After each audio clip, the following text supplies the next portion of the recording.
नमस्कार दोस्तों, आपका फिर से स्वागत है अपने चैनल माई जंगल डायरी में। आज हम ले चलते हैं आपको राजस्थान। नज़र डालेंगे ऐसे जगहों पर जिनके बारे बहुत ही कम जानकारी उपलब्ध है। सांबर लेक, खीचन, जहां हज़ारों पक्षी आते हैं हर वर्ष इस वीरान इलाके में। और एक नज़र डालेंगे राजस्थान के जहाज़ ऊँटों पर। तो चलिए दिखाते हैं आपको राजस्थान के वीरान इलाके। ये है मरु प्रदेश राजस्थान। यहां जैसलमेर और बाड़मेर में गर्मियों में तापमान 50 डिग्री सेल्सियस तक पहुंच जाता है।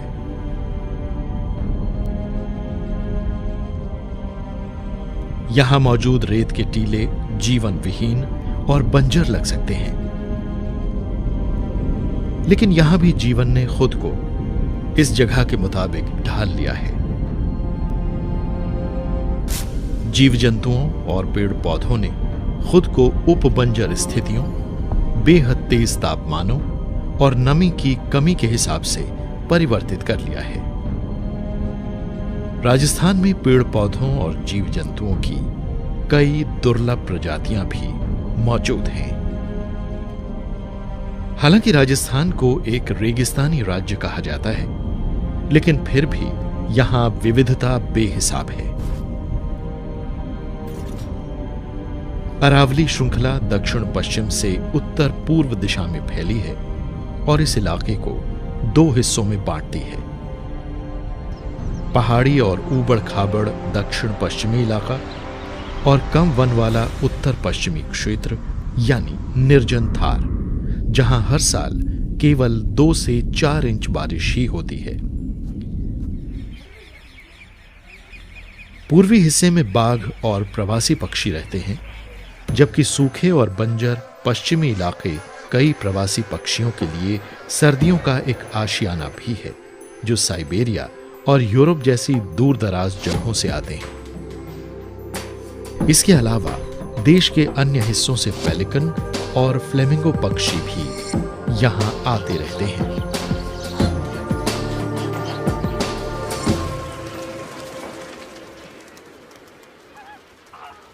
सांभर झील जयपुर से 100 किलोमीटर पश्चिम में स्थित है।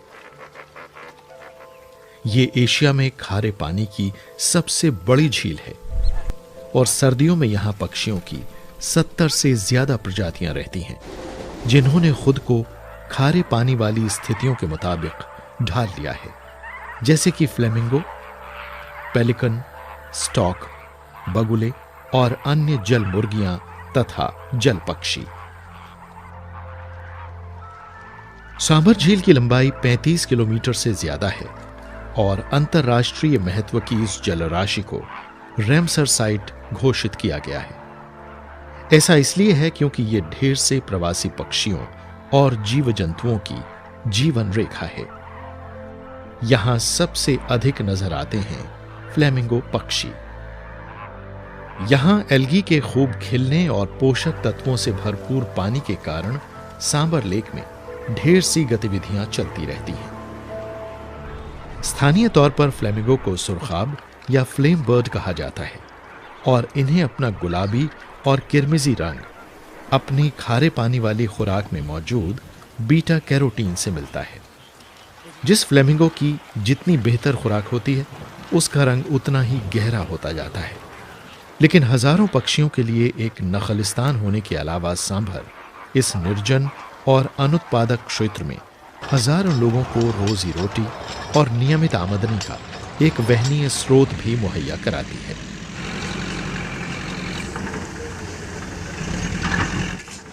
सांभर की नमक की क्यारियों से हर साल 200 टन से ज्यादा नमक पैदा होता है, जो भारत के कुल नमक उत्पादन का करीब 10% होता है।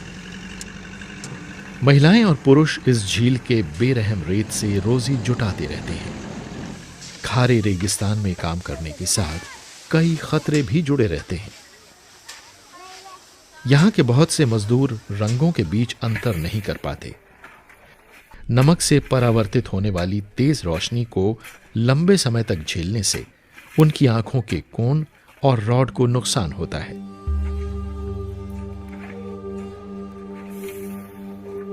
इसके अलावा खारे पानी में लंबे समय तक रहने के कारण इन कामगारों के हाथों और पैरों में दरारें पड़ जाती हैं।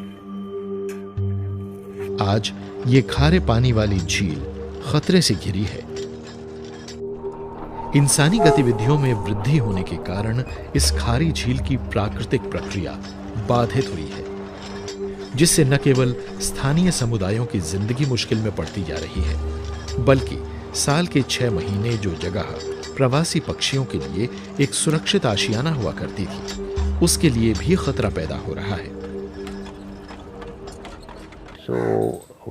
आज जरूरी यह है कि हम दोनों के बीच में संतुलन बनाए रखें, और अगर ये संतुलन बिगड़ गया तो एक दूसरे पे भी असर पड़ेगा।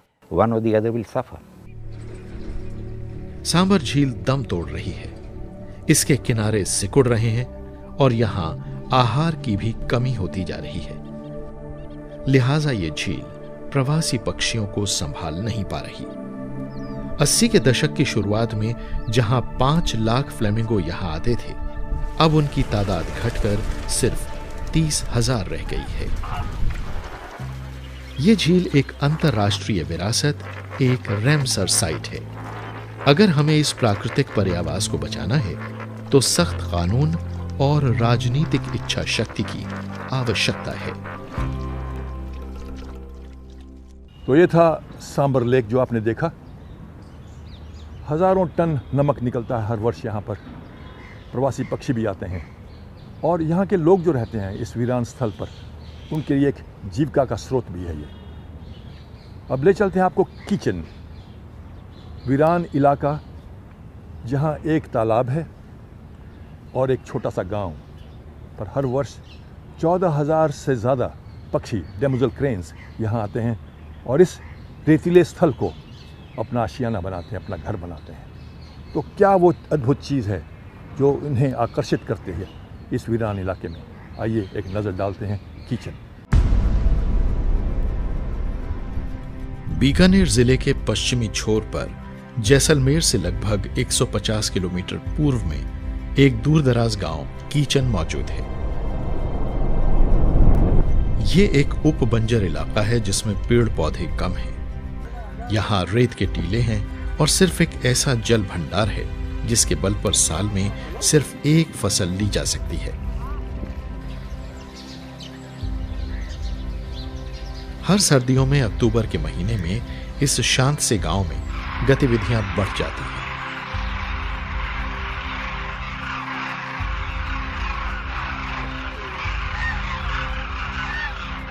कीचन दरअसल खतरे से घिरी एक पक्षी प्रजाति डेमोइसल क्रेन का एक नियमित शीतकालीन आवास बन गया है। स्थानीय तौर पर कुर्जा नाम से जाने जाने वाले हजारों डेमोइसल क्रेन इस दूरदराज गांव तक आ पहुंचते हैं और राजस्थान में इस सबसे भव्य प्राकृतिक घटना का सृजन करते हैं। ये पक्षी दुनिया के अलग अलग हिस्सों से आते हैं।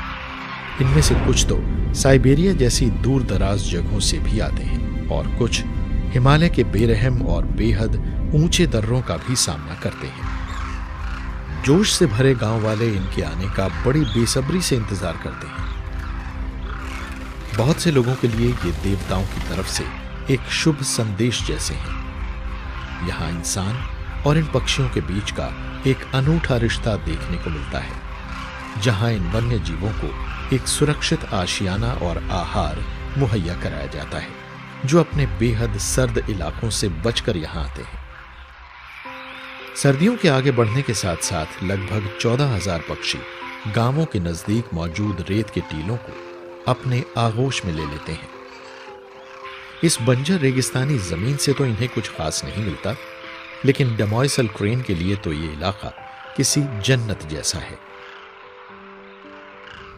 डेमोइसल क्रेन की ऊंचाई 3 फुट होती है और यह दिखने में बहुत ही भव्य और नाजुक पक्षी लगता है। अपनी खूबसूरती की वजह से इसे यह नाम मिला क्योंकि यह दिखने में किसी मादा जैसा नाजुक लगता है।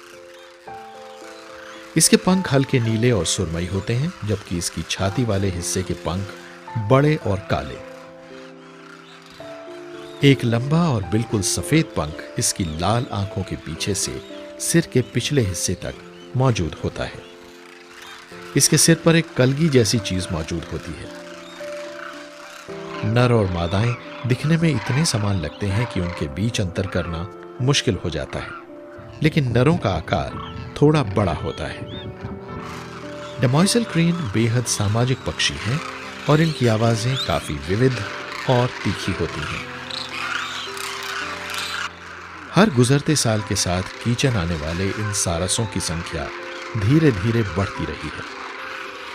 लेकिन आखिर वो कौन सी बात है जिसके कारण ये पक्षी इस रेगिस्तान के दूर दराज और अलग थलग गांव में आते हैं? यहाँ पर जो ये कुर्जें इतनी संख्या में आती है बहुत बड़ी में, इसका मेन जो कारण है वो कोई एक कारण अपन नहीं बता सकते हैं। इसमें कई कारण सर शामिल हैं। जैसे क्या है कि भौगोलिक स्थिति है यहाँ की, गांव के दक्षिण में और उत्तर साइड में दो तालाब है, तो उनके कारण कुछ मौसम में नमी रहती है।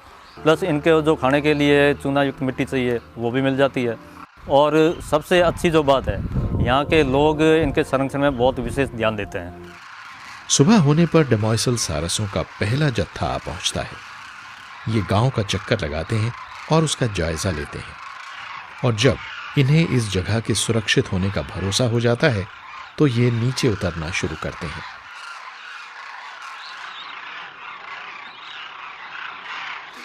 फिर हजारों की तादाद में ऐसे और पक्षी आने लगते हैं। हवा इनकी जोरदार और तीखी आवाजों से भर जाती है, लेकिन अब गांव वालों के लिए ये एक सामान्य बात हो गई है। डेमोइसल क्रेन का स्थानीय नाम कुर्ज या कुर्जा है। ये सारस यहां नियमित रूप से आते हैं, और अब तो यहां के कई लोक गीतों और लोक गाथाओं में भी इन्हें जगह मिल गई है।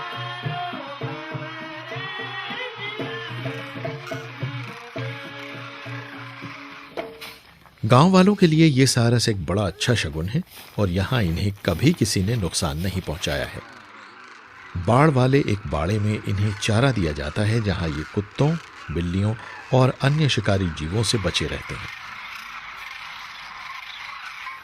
गांव वालों का पक्का विश्वास है कि प्रकृति ने उन्हें इन पक्षियों का संरक्षक बनाया है। इन सीधे सादे किसानों को इस बात का बड़ा गर्व है कि इन सारसों ने उनके गांव को सर्दियों के अपने आशियाने के तौर पर चुना है। जब डेमोइसल सारसों को यह गांव सुरक्षित लगने लगा और उन्हें यहां खुराक भी नियमित रूप से मिलने लगी, तो उनकी तादाद बढ़ने लगी। गांव वालों ने इन सारसों की सुरक्षा के लिए 2 केंद्र बनाए हैं। यहां रोजाना इन पक्षियों के लिए करीब 500 किलो ज्वार डाला जाता है। इस बाड़े में पक्षियों की इतनी भीड़ हो जाती है कि कुछ सारसों को दाना चुगने की अपनी बारी का इंतजार करने के लिए ऊपर उड़ते रहना पड़ता है। चारा चुगने की यह गतिविधि 2 से 3 घंटे चलती रहती है। कुछ ही घंटों में आधा टन दाना खत्म हो जाता है। फिर ये पक्षी इस बाड़े से निकलकर गांव के तालाब की तरफ चल पड़ते हैं।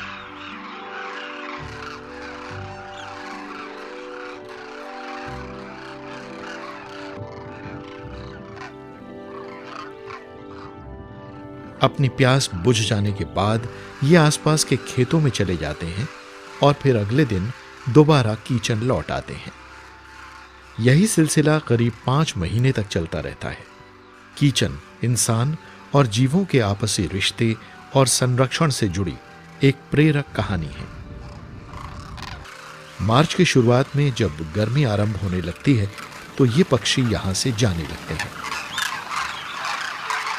गांव वाले रवाना होते इन सारसों को भरी आंखों से देखते रहते हैं और अगली सर्दियों में फिर से इनकी सुरक्षित वापसी का इंतजार करते हैं।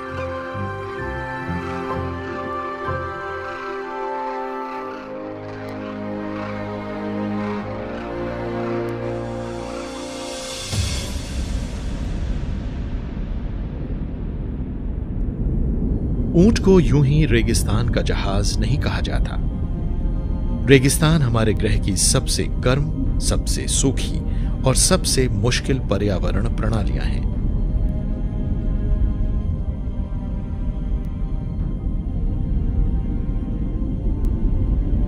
लेकिन गर्म और तपते रेगिस्तानों के अलावा ठंडे रेगिस्तान भी होते हैं। जैसे कि लेह और लद्दाख का ठंडा मरुस्थल, जहां तापमान 0 से भी 30 डिग्री सेल्सियस नीचे तक पहुंच जाता है, और यहां घास का एक तिनका तक नहीं उगता। लेकिन अजीब बात यह है कि इन दोनों तरह के रेगिस्तानों में एक चीज सामान्य है, ऊंट। बैक्ट्रियन ऊंट और ड्रोमेड्री ऊंट आपस में सहवंशी हैं। एकमात्र अंतर यह है कि ऊंचाई वाले इलाकों में मिलने वाले बैक्ट्रियन ऊंट के 2 कूबड़ होते हैं।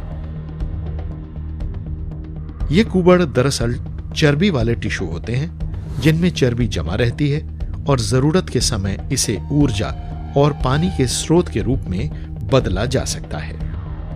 बैक्ट्रियन ऊंट 0 से 30 से 40 डिग्री सेल्सियस नीचे तक का तापमान झेल सकते हैं। आज लद्दाख में 150 से 200 बैक्ट्रियन ऊंट मौजूद हैं। इस बेरहम भूप्रदेश में ये अनूठा जीव स्थानीय समुदायों की रोजी रोटी के सिलसिले में एक साथी और एक सहारा बन रहा है। ये रेगिस्तान में परिवहन के साधन के तौर पर इस्तेमाल होने वाला एक कमाल का जीव है। ये काफी वजन ढो लेता है और बिना पानी के कई कई दिन जी लेता है।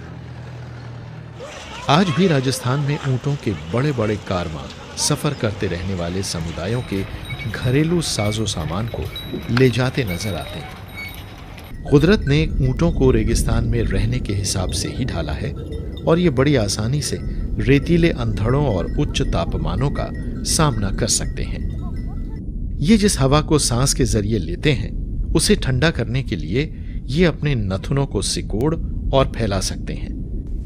इनकी पलकों की 2 लंबी और मोटी कतारें होती हैं, जिससे रेत इनकी आंखों में नहीं घुस पाता। दुनिया में ऊंटों के सबसे बड़े जमावड़ों में से एक नजर आता है वार्षिक पुष्कर मेले के दौरान, जो सैलानियों और श्रद्धालुओं दोनों के लिए हर सर्दियों के दौरान एक बड़ा आकर्षण होता है। पूरे देश से सैलानी श्रद्धालुओं, व्यापारियों और जीवों के इस रंग बिरंगे सम्मेलन को देखने इकट्ठे होते हैं। सैकड़ों ऊंट और उनके मालिक यहां आते हैं और बेचने के लिए चीजें लाते हैं। 1 हफ्ते तक चलने वाले इस समारोह के दौरान ऊंटों, मवेशियों और कृषि से जुड़ी चीजों की जबरदस्त खरीद फरोख्त होती है। लेकिन यहां का सबसे बड़ा आकर्षण होता है ऊंट। अपने ऊंटों को ज्यादा आकर्षक बनाने के लिए उनके मालिक अपने जीवों के बाल बड़े खूबसूरत ढंग से कटवाते हैं और उन पर बहुत सुंदर डिजाइन बनवाते हैं। लेकिन आधुनिकता के बढ़ते जाने से ऊंटों की जगह आज ट्रैक्टरों और मशीनों ने ले ली है। इनकी घटती आबादी को बढ़ाने की कोशिश में सरकार ने बीकानेर और जोधपुर में ऊंटों के प्रजनन और शोध से जुड़े फार्म कायम किए हैं। स्थानीय समुदाय ऊंटों के दूध के इस्तेमाल को बढ़ावा दे रहे हैं और इसका प्रयोग औषधीय उद्देश्यों के लिए भी किया जाता है। ऊंटों के दूध में ढेर सा प्रोटीन होता है और इसमें गाय के दूध के मुकाबले चर्बी कम होती है। इसमें गाय के दूध की तुलना में विटामिन सी 3 गुना होता है और इसमें विटामिन B1, B2, B12 और विटामिन ए भी भरपूर होता है। कई ऊंट सूखे के मौसम के दौरान भी रोजाना 4 से 5 लीटर दूध दे सकते हैं। ऊंट की दिशा ज्ञान संबंधी योग्यता का कोई मुकाबला नहीं होता। माना जाता है कि ऊंट सितारों की रोशनी और पृथ्वी के मैग्नेटिक फील्ड का इस्तेमाल करके रास्ता ढूंढ सकते हैं। ऊंट अपने मालिकों के प्रति बेहद वफादार होते हैं और उन्हें जिंदा रहने के लिए सिर्फ घास और पानी ही चाहिए। ये प्रदूषण नहीं फैलाते, बल्कि ये रेगिस्तानी पर्यावरण प्रणाली को कायम रखने में मदद करते हैं। बारिश के छोटे से मौसम में जो घास उगती है, ये उसे नहीं खाते। ये घास बकरियां और मवेशी खाते हैं, जिससे रेगिस्तान का फैलाव होता है। ये तो उसके बजाय ऊंचे पेड़ों की कांटेदार और खारी पत्तियों को अपनी खुराक बनाते हैं।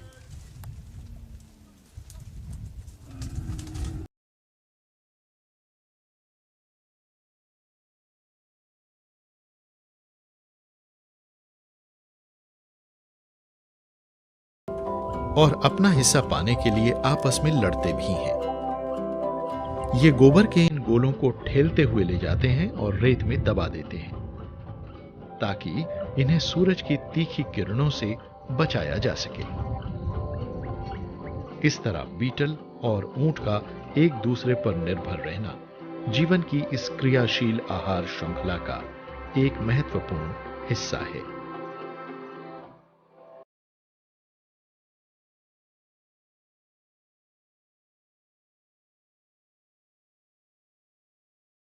जैसे आपने देखा, ऊंट, चाहे वो लद्दाख के 2 हम्प्ड बैक्ट्रियन कैमल हों या राजस्थान के सिंगल हम्प्ड कैमल, दोनों का अस्तित्व आज खतरे में है। ज़रूरत है संवेदना की और सहनशीलता की, जहां हम सब मिलकर कुदरत के हर जीवों का आदर करें, उनका सम्मान करें और एक साथ मिलजुट कर रहें।